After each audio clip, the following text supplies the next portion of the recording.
only a small percentage of people who watch my videos are actually subscribed. If you like my videos, please subscribe. It's free. You can always unsubscribe later if you want to. Enjoy the video.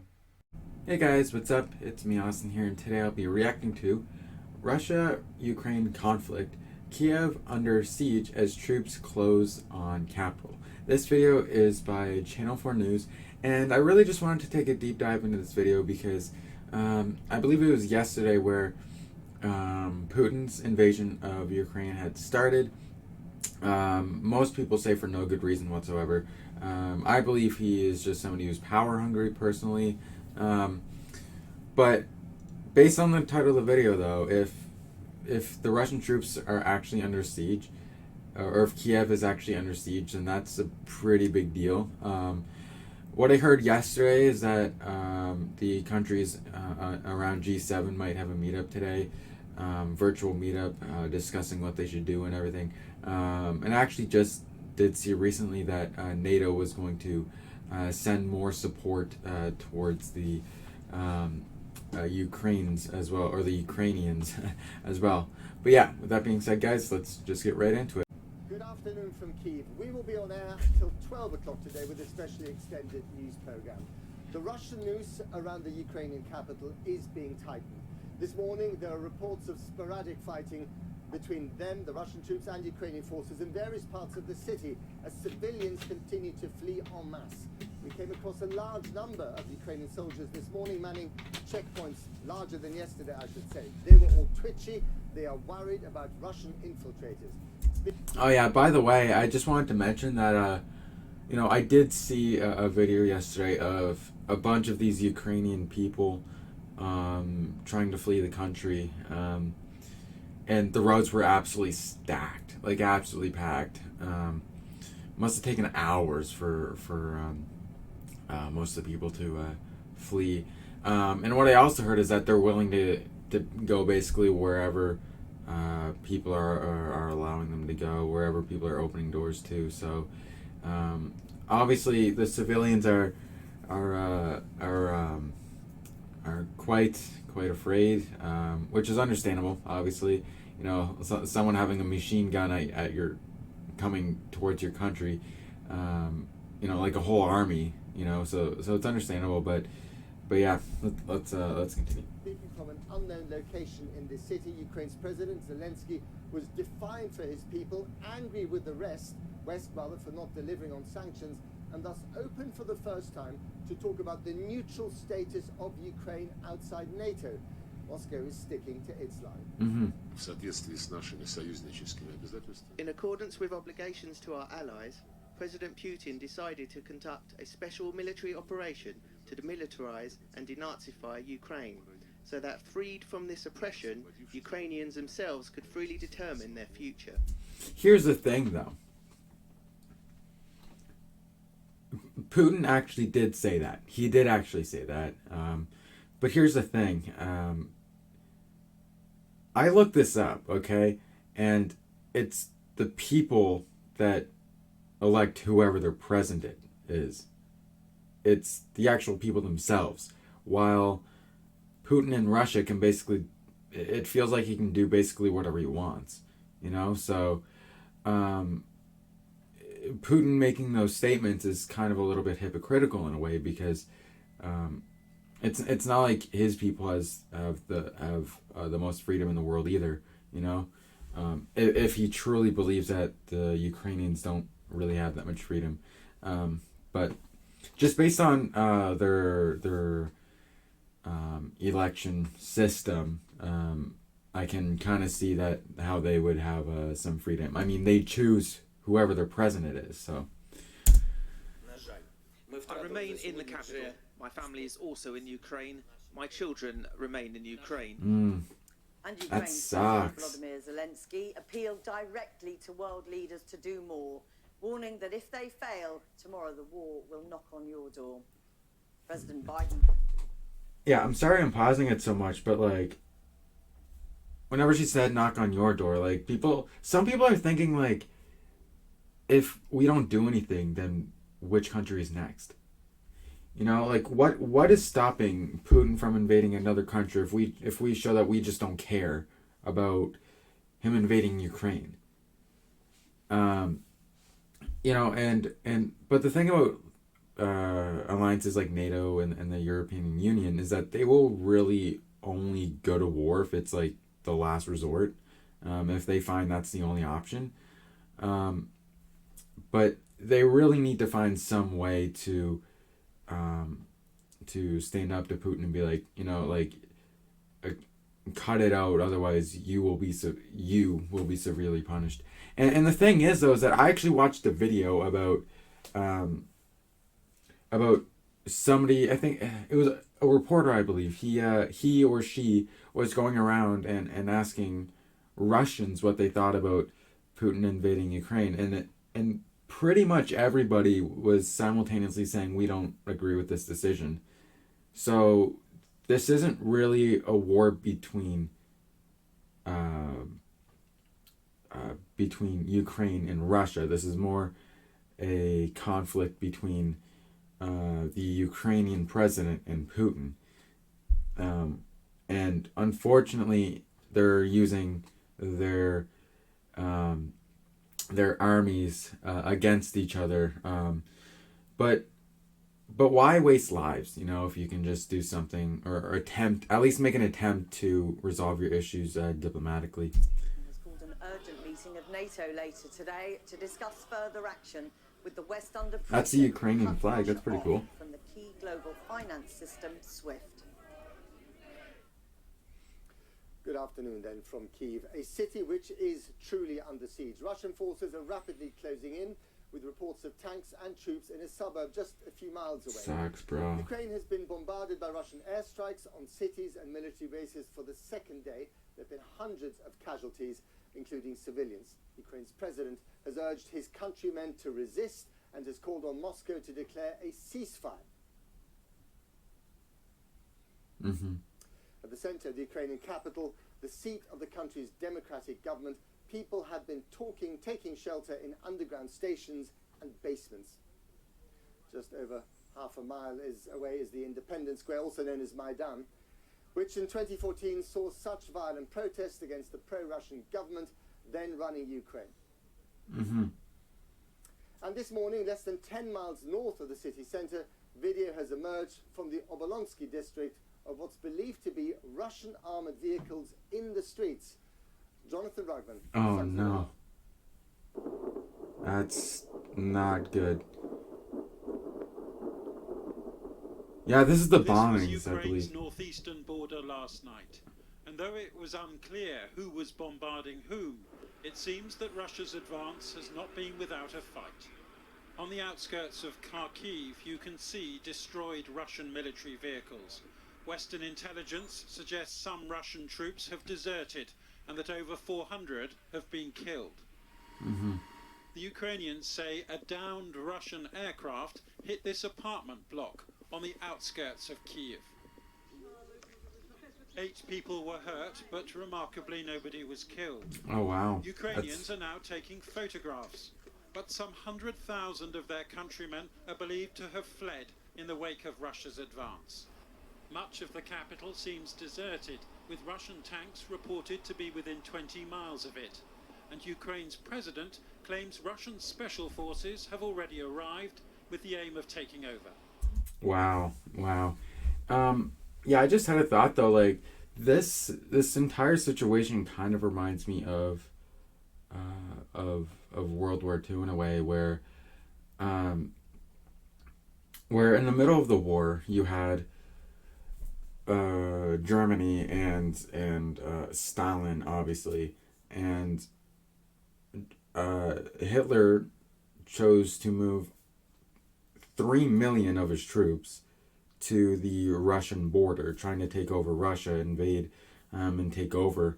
And what I believe happened is that Stalin actually received warnings from the Allies multiple times, being like, "Hey, you better be careful. Hitler's going to attack you. He's going to attack you." And I believe this similar situation happened here where I'm not sure if the United States warned them or anything, but I think there was at least a few countries who kind of warned Ukraine, like, hey, there's X amount of, I believe it was 100,000 Russian troops just outside your border. But then again, you know, it is what it is, right? So. On the other hand, it's two completely different situations. My family is also in Ukraine. My children remain in Ukraine. Oh, this is a president. They are not traitors. They are citizens of Ukraine. Where exactly they are, I have no right to say. According to the information we have, the enemy has marked me as target number 1. My family is target number 2. Oh, wow. They want to damage Ukraine politically by destroying the head of state. Audio has... Yeah, just listen to the audio. It reminds me of when,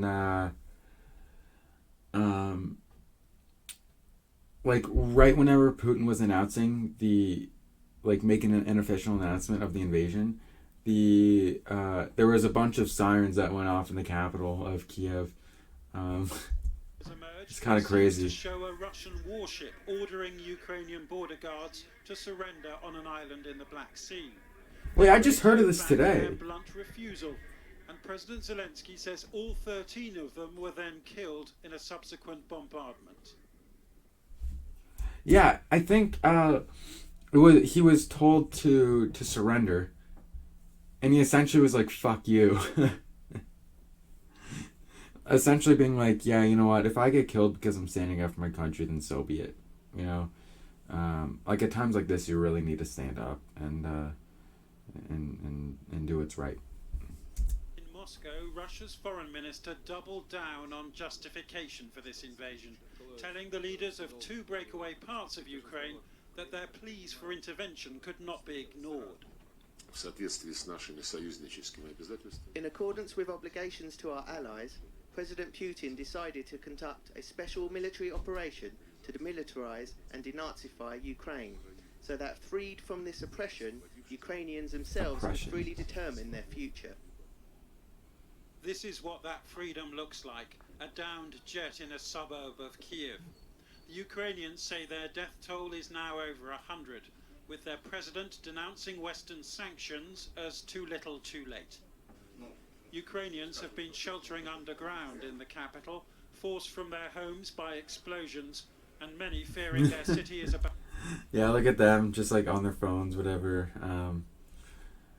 But yeah, at this point, like, the adults are kind of like, oh my gosh, like if families are separated in this, like, think of how scary that would be, and how worried you would be if you were apart from your family in that scenario. Like, I can only imagine Canada being invaded, and let's just say, for hypothetical example, that the United States doesn't do anything, and even though they totally would, because we're kind of like allies, we are allies, actually. I could only imagine them invading, like, around where I live, and me and my family just getting separated, just because of the fact that we were separated whenever the invasion first began. And you know, it's really tough. It's really tough on everybody, you know. About to fall. I came with my parents and children, says this woman.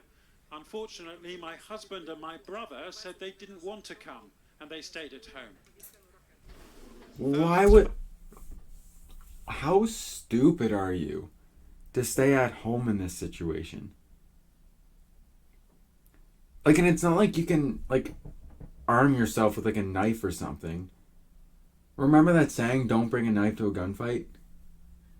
I mean, unless if they have some sort of weapon, but even still, they're way outnumbered, so... Others have fled to Poland, many here packing small suitcases in the middle of the night, though there's now an official ban on men aged 18 to 60 from leaving, though nothing may now save their capital from whatever the Russians do next. Wait, so here's my question. If you ban them from leaving, you're just wasting more lives. I just don't understand that move at all.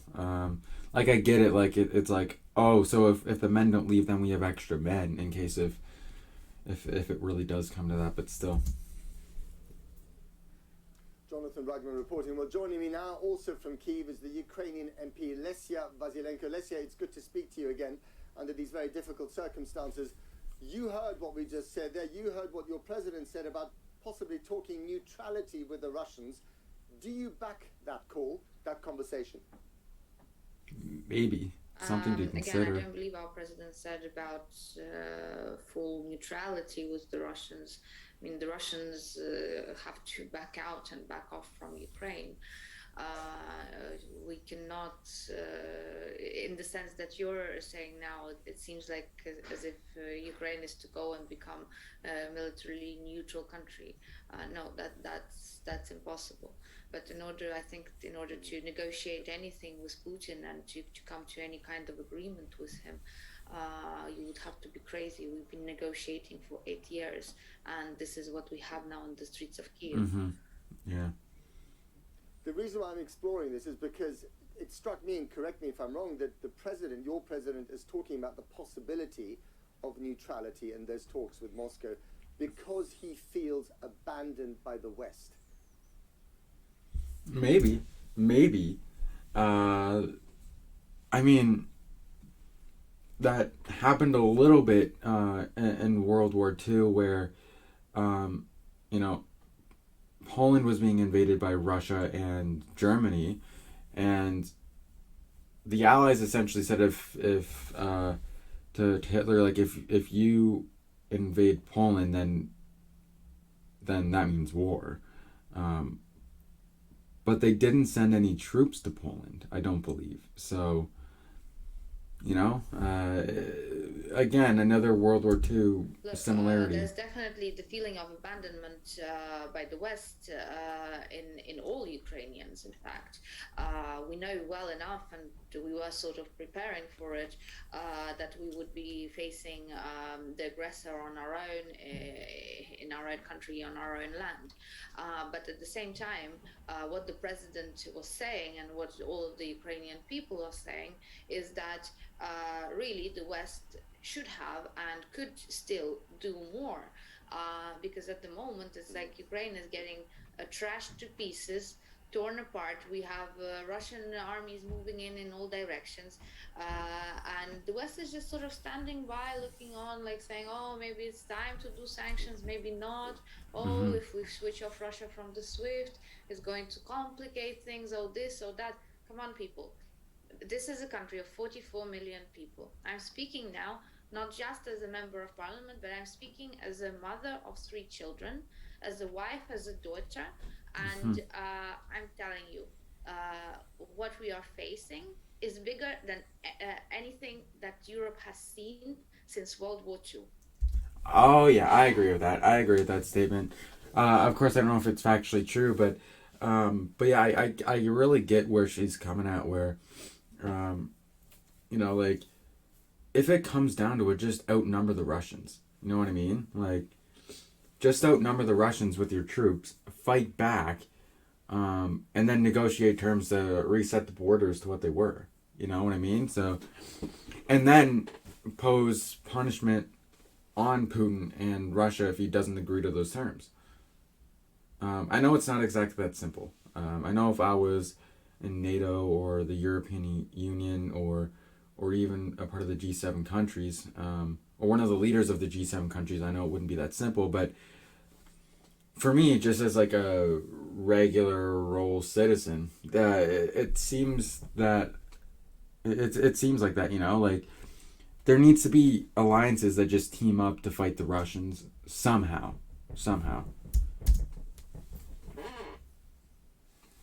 I mean, the extraordinary thing here is that they were talking about cutting Russia off from SWIFT weeks ago. They were talking about personal sanctions against President Putin weeks ago. And yet today we know that the Germans, the Italians, and the French have blocked all these moves in the EU, and the Cypriots, by the way, a lot of Russian money in Cyprus.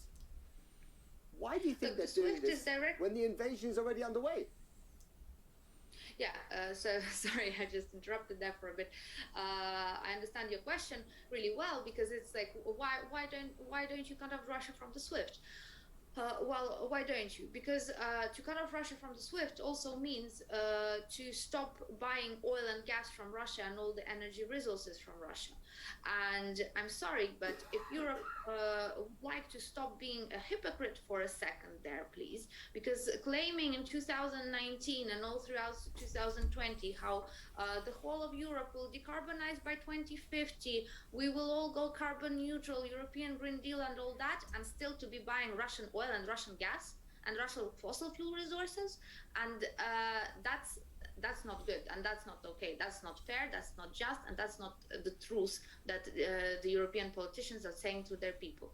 And the reason I say about this is because the SWIFT system is primarily used to pay for Russian fossil fuels and to pay for Russian commodities that are bought by European markets. So to cut off Russia from the SWIFT, why Ukrainians want to cut off Russia from the SWIFT so much? Because that will leave Russia in isolation without the markets. And Russia knows very well, and that's why they say in all their negotiations, yeah, go on, cut us off from the SWIFT, see what comes out of this. So my appeal to everyone who's a decision maker in Europe, in the US, and the world is to actually face the truth that we have a major aggressor in the world at the moment who is blackmailing everyone and playing everyone. Please choose your priorities and choose your principles. You are for lives, for saving lives and democracy, or you are for money and commodities. Okay, finally and briefly, let's say, if I may, what are you telling your kids about this? I don't know how old they are, but what are you saying to them right now? My oldest is 8, Wow. and then that's my son, and then I have 2 girls. One is 6 and one is 9 months. She's turning 9 months on Wednesday. What do I tell them? My biggest challenge is to keep calm and have a smiling face when I approach them and when I talk to them. Isn't that a challenge, like, anytime you're faced with, like, an army just invading your country? You know what I mean? About whatever we're going through and whatever can happen.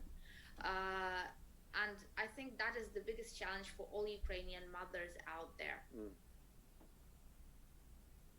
I can imagine. Lesia Vasilenko, good luck to you and your family. Thank you very much again for speaking to us, and keep in touch. Well, there are reports of Russian troops meeting stiff resistance here and there, while Ukraine's defense ministry has called on all citizens to join the armed forces, saying there is now no age limit on joining up. Men have now been banned from leaving the country under Ukraine's mobilization laws. Our international editor... Mobilization laws, yeah, that would do it. Yeah. I didn't even think of that they could have had some sort of mobilization law. Matt, here in Dnipro, people are worried that they are next. What you are experiencing in Kyiv now is what they're going to have soon. I think you can see behind... That's what I was talking about earlier. Boarded up. This morning we went to a recruitment center where we met some of those men you were just talking about. They were all sorts of different kinds of guys. One was a government officer, one was somebody who worked in IT who I was chatting to. But they were very serious, I would say, even though they're older than you would expect for joining the military. One was 46. I saw one guy who looked like he was over 60, which is supposed to be the cut-off age. But they were very clear, and one of them said to me, I want to kill Russians. And I said, well, how are you going to do that? I mean, we're talking about missiles. And he said, yes, we can't do anything about the missiles. But if they actually come and try and seize this town, his town, then there will be fighting in the streets. And that, they say, is the moment when they will come into their own. Now, some of this you might say is heroics. But, you know, there is, as you would expect, when your country is invaded, a massive surge of patriotism and a massive surge of anger about what is going on. That this is a sovereign democratic country that's being invaded by Russia. The other thing which was really interesting is that President Putin yesterday was talking about denazification. Why does he say that? Because Ukraine was occupied by the Nazis in the second part of World War II. Wait, I want to replay that for a second. Why does he say that? Because Ukraine was occupied by the Nazis in the second part of World War II. That's true. That's true. Remember whenever Hitler invaded Russia? Yeah. Stalin invaded Ukraine. Well, actually, I'm not too familiar with that, but somehow Ukraine and Russia became an alliance. It eventually became known as the USSR after World War II. I do know that. And what happened is that because Hitler essentially wanted to take over the world, he sent 3 million troops to the border, and then eventually what happened is that the German forces occupied the country, and then again moved steadily east, right? So yeah, I just had to think about that for a second. Met 2 Jewish guys at the recruitment center, a father and a son. They think we're Nazis, he said. He thinks that President Zelensky, who's also a Jew, a Russian-speaking Jew, is a Nazi. He's crazy, they said. And they said, we're going to fight. Well, how can he be a Nazi if he's not German? Like, whenever you think of Nazis, you think of Germany, World War II, Germans. You don't think of, there's got to be a bunch of people who believed in what Hitler believed in Ukraine. Like, that's, like, in today's day and age, that's crazy. Lindsay, thank you very much indeed. Stay safe. Let's go to Jackie in the studio. Jackie.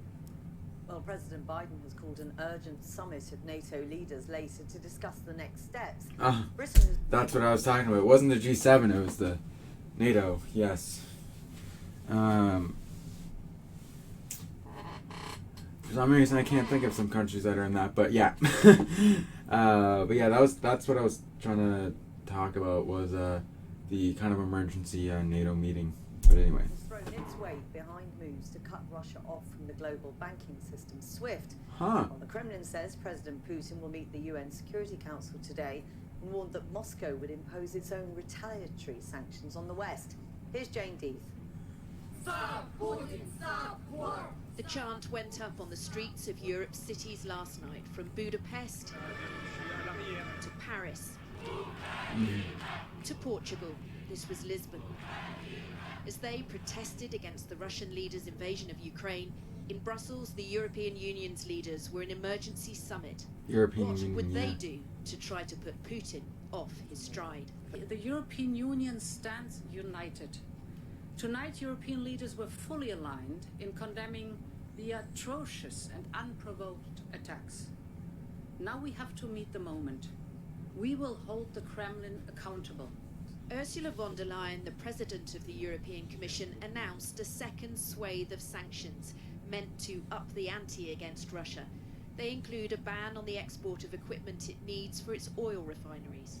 This package includes... That's actually good, because do you know what else needs oil? That's right. They're tanks. Financial sanctions that cut Russia's access to the most important capital markets. We're now targeting 70% of the Russian banking market. Wow. But also key state-owned companies, including the field of defense. And these sanctions will increase Russia's borrowing costs, raise inflation, and gradually erode Russia's industrial base. That's good, that's good. That doesn't really do much initially, but as time goes on, that money adds up, you know what I mean? However, that doesn't change the fact that I think that, you know, that they should potentially threaten their army. But they're probably not going to do that, though, because, like I said, they don't really like to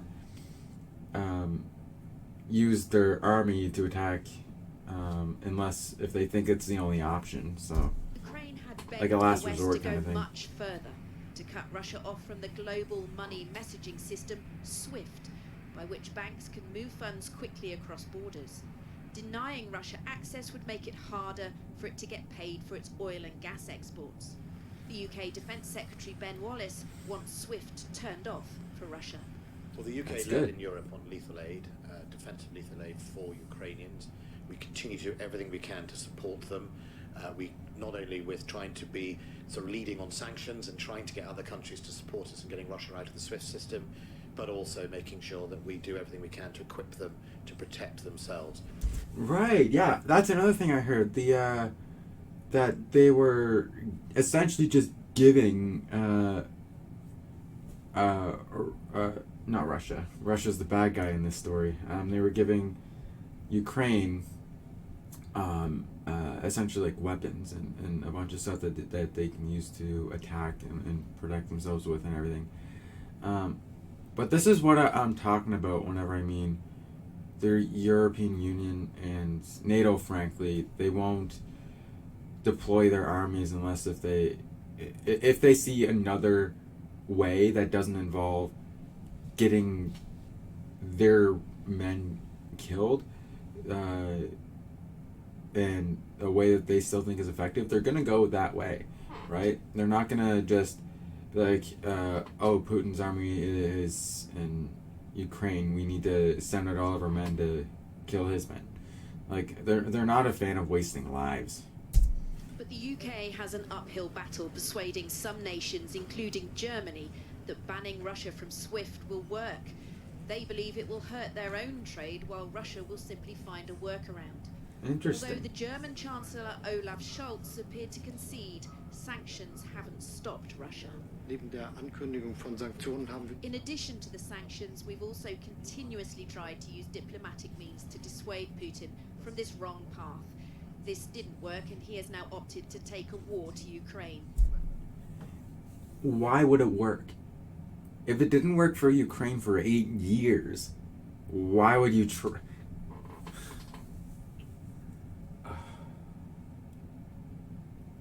I might be losing brain cells watching this video. Not win this war, because the citizens of Europe want peace and the rule of law and democracy, and the citizens of Ukraine have shown this clearly and unambiguously.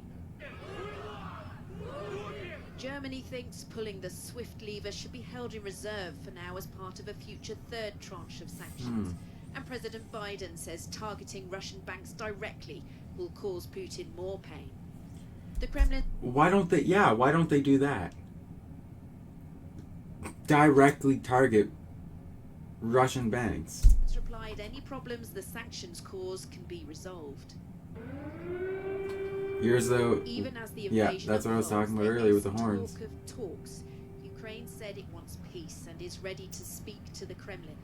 Moscow has welcomed that, but said its expectations of Kyiv remain unchanged. Jane Deeth there. Well, earlier I spoke to the EU ambassador to the UK, Joël Valdalmeida, and started by asking if he feared the EU and the West is impotent in the face of Russian aggression. Well, first of all, I feel that I owe a word of solidarity with our Ukrainian friends. They have been the victims of an unprovoked, unjustified, unlawful aggression by the Russian leadership and the Russian regime. And this is the first word that comes to mind. And our thoughts are with our Ukrainian friends in these very difficult moments. But we need to act, and we are acting with great resolve. Not only us, the European Union, but together with partners like the United Kingdom or the United States or Canada, Australia, Japan and beyond. There's a coordinated effort to send a very clear message to the Russian leadership. This cannot go on. Most importantly, we are acting on the economic front, and we just adopted an unprecedented package of sanctions. You talk about an unprecedented package of sanctions, you talk about great resolve, yet here we are, Russian missiles raining down on Ukraine, people dying, fleeing their homes, the very real prospect of a European capital falling to aggressors within days, if not hours. This is a dark hour for Europe, clearly so. But let me be very clear, this is the sole responsibility of the Russian leadership. Yes, but as you say, you have to act. You say this is a show of strength, and yet look at what is happening on the ground. Yep. Yeah. Good question. It is a show, no sarcasm. And a very clear message that we are determined to exercise pressure, unprecedented pressure, on the Russian regime. We adopted a package of sanctions, which is, again, unprecedented. I've never seen this in my already long life as a European diplomat. We are attacking 5 sectors, key sectors. We are hitting and hurting the heart of the Russian regime. Yes, we sorry are to interrupt you, but you will not implement one of the key sanctions the Ukrainians are asking for, which is to remove Russia from the SWIFT banking system. I don't think we should focus excessively on a single message. If you look at what we have done on the financial side of this package, which is a very important element of it, we are basically attacking and impacting upon 70% of the Russian banking system. We are actually preventing them from... She's not satisfied with his answer at all. Accessing to financial means to support the war effort. Sorry to interrupt you, but you say let's not focus on this one measure. Ukraine's foreign minister is literally begging you to do this in really desperate terms. You know that he has said those who refuse to do this will have the blood of Ukrainians on their hands. I think we should look at the entirety of our package, touching on key sectors of the Russian economy and key sectors for the Russian regime: energy, finance, technology, visas, transport. 5 key sectors. But yet you know, you will have heard the Ukrainian president say, this morning we are defending our state alone, and the world's most powerful forces are watching us from afar. That can't happen. That just can't happen. Like, you gotta think, what if Putin finds a way around what they're trying to do, these sanctions that they're talking about? What if he finds a way around that, and then Russia occupies Ukraine, and then they decide, oh, that was easy, let's just go attack another country, and then another country, right? And then soon enough, the entirety of Europe belongs to Russia. Like, take a stand now before it gets out of hand. And I don't mean by sanctions. I mean, like, if you don't stop this, we will oppose these sanctions and send our armies in. Like, that's the thing that I'm kind of talking about. I wonder, when you hear that, do you feel a tinge of shame or embarrassment? I feel a strong sense of condemnation of the action of the Russian regime. And that's where we should focus our attention. Within the G7, between the EU and NATO, with our transatlantic and Asian partners, and now at the United Nations. And I'd like to appeal to all the nations to concentrate their efforts in sending a very united and a very strong message to say this needs to stop. Do you think it will be enough to stop Russian tanks rolling into Kyiv? We have to do everything we can on our side. It doesn't seem like they're doing everything they can. Like I understand that the European Union and whatever, like, they don't want to just waste lives, but this sort of thing requires immediate action. Like, immediate, like get together as soon as you can, and within like half an hour to an hour, try to somehow come up with an agreeable upon decision that will negatively affect Russia, right? You can't, like, in my opinion, you can't only do sanctions, right? Like, that's all great and all, but that's only good in the long run. Like, what if the sanctions don't do enough damage and Russia occupies Ukraine? That's what I'm worried about. I'm sure many Ukrainians are worried about that as well. Like, just do something. You know what I mean? Like, same time, we need to be very clear about who is to blame for this situation. And we are not blaming the Russian people. We are blaming the Russian leadership. Ambassador, thank you very much for talking to us today. actually, yeah, that's a good point. Like, most Russians don't want this. Like, if I were to ask 10 Russians, probably 9 out of 10 would say, no, I don't agree with this. I don't agree with this decision. I don't want this war. Right? So that's a very important point to make, that they're not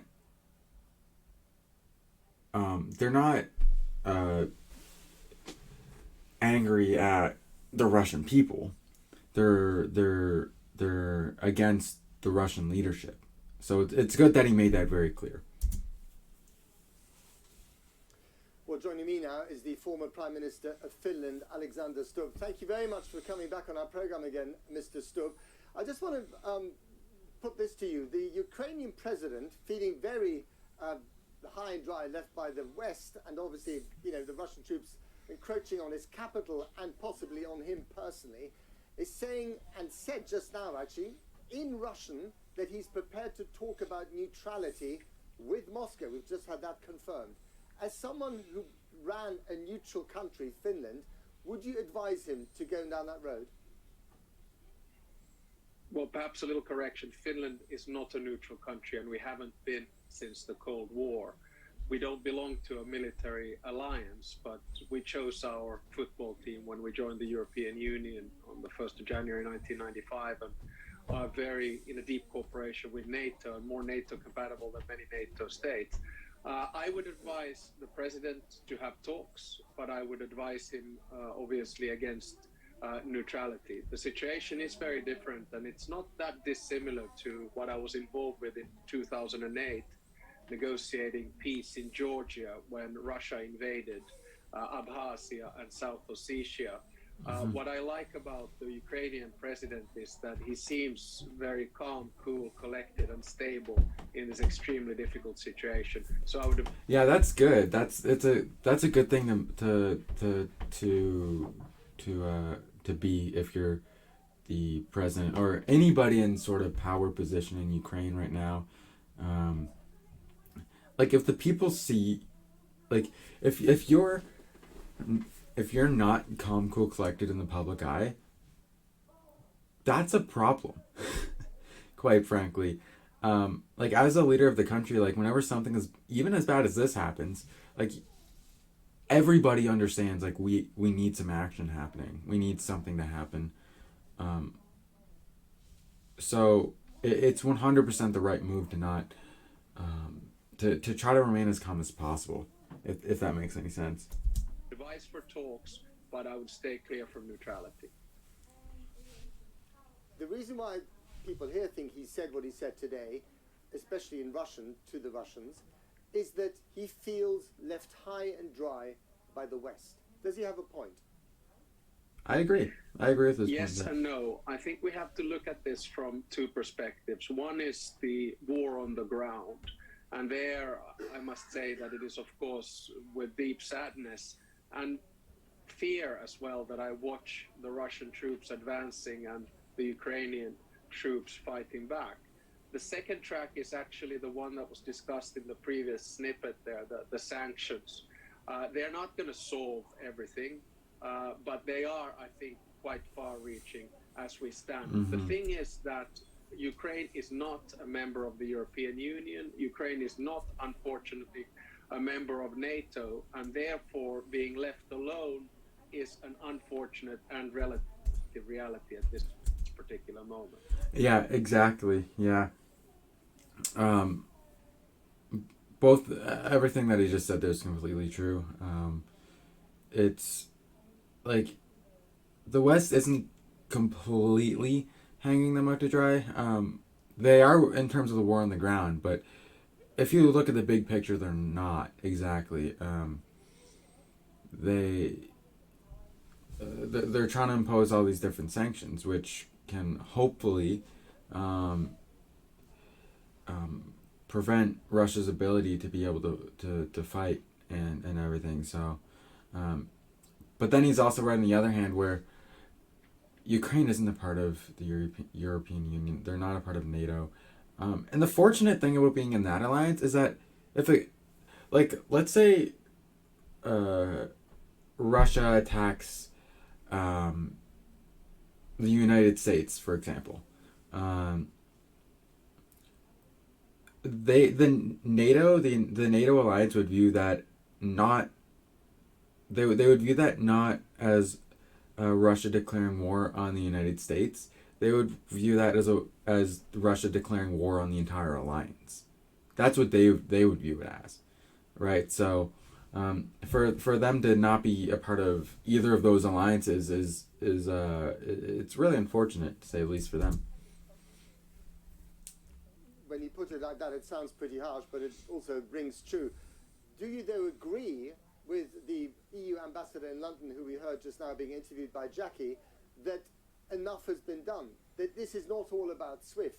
Because here they are absolutely furious that the European Union has not taken these steps. Well, I was listening to the conversation there earlier, and let me be clear, from my experience, this is so far the swiftest and actually the most far-reaching sanctions package that I've seen. And you have to understand that it happens in 3 waves. So wave number 1 was when Russia recognized Donbass, the region. Mm-hmm. Wave number 2 came yesterday, and wave number 3 will come. So SWIFT will be on it. Do not worry about it. But what the European Union wants to do is take it in step by step and get a clear legal basis for doing it as well. I think we're moving towards a situation whereby Russia will be fully isolated. Wow, that's a good plan. Step by step doesn't really work with a guy who's sent an invasion force into an entire country in one large step yesterday. So should one be much more dramatic in one's measures to try and exert a degree of punishment on the Russian president? So the attack started a little bit over 24 hours ago, and we've implemented already a second package. There's been a lot of promise about different types of military equipment and help coming out. You know, this is a question of hours and days, that's for sure. But rest assured, you know, the West is doing everything that it possibly can in this situation. The sort of counter question, I mean, there's a lot of frustration at the moment and a lot of sort of finger pointing. Let's look at the facts on the ground and what can be done realistically. And I think that the United States, the United Kingdom, and the European Union are doing everything that they possibly can. We're just entering a new era, I think, of international relations. And this will take a few days. I mean, I'm sure that the political leaders at the moment are doing everything that they possibly can. Yeah, it doesn't feel like it right now, but what I'm sure will happen is that they will take multiple different steps in order to, try to fight Russia in one way or another, whether with sanctions or with the military. That's good. We need that. Ukraine needs that desperately, and if SWIFT really does happen, that sanction, then that's good. That's another thing that the people of Ukraine are really wanting right now. So. Okay, Alexander Stubb, have to leave it there. Thank you very much indeed. As you say, this will take a few days, but a few days or perhaps hours is all they have left in this city, which at the moment has got a Russian noose around it, as troops are encroaching on the capital, on the seat of power, on the parliament, and on the presidential palace eventually. That is what you're dealing with, an act of international geopolitical blackmail with Vladimir Putin in Moscow and the Russians, the Ukrainians here. That's it. Channel 4 News from Kyiv. Thank you very much indeed. Yeah, that was some really good stuff for sure. Wow.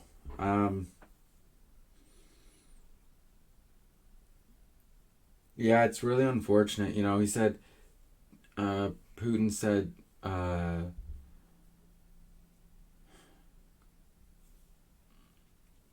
it's just emotional, you know.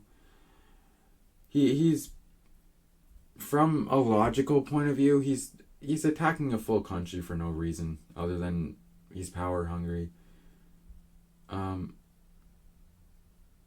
But he's already really powerful. He's already a really powerful man as it is.